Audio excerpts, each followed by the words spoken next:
Hey guys, Jamie Caldwell here. I got a new segment that I started. We're going to be putting it on BassEast.com. It's called Top Tips. And where I got the top tip from is, my time in the military. We worked a lot with the British 2-2 SAS guys. And that was a key word they always said, hey man, top tip, top tip. And they talk about their kit or their gear.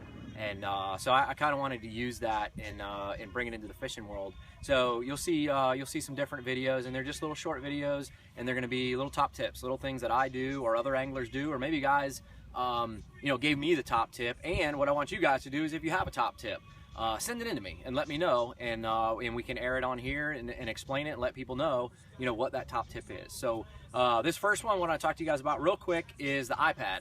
A lot of people know I'm real tech savvy on everything that I do fishing, and I run an iPad on my boat.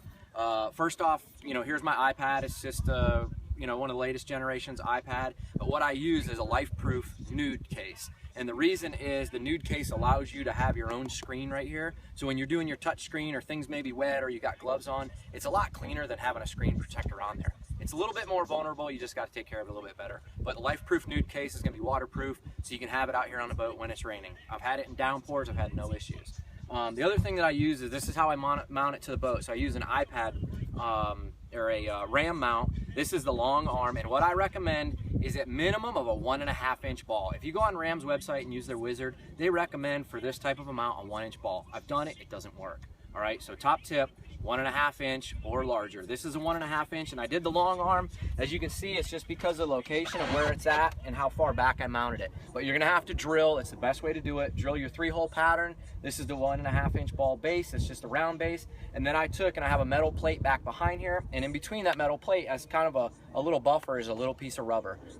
You can get all this stuff at Lowe's. Just cut a piece of door trim rubber in the shape of that plate back there. Bolt that on, get this thing on there, and then the key to it is this mount right here. This is a lockable mount, and the reason you go with the lockable one, one, it's going to secure it a little bit more if you do leave it on your boat, which I don't recommend. But this one is a little bit more beefy. The non-locking version of this same one only has one arm that comes down here, and it's a little plastic spring that holds a tab, which keeps that tight. If you start hitting bumps, done it many times, that little tab's gonna fly out, your spring's gone, that tab's gone.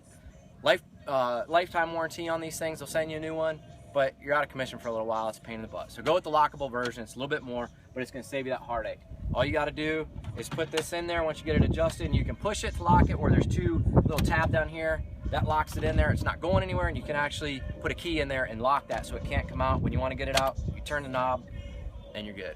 All right, so there's your first top tip, iPad mount. Hope to see more of these, and go ahead and send your requests in.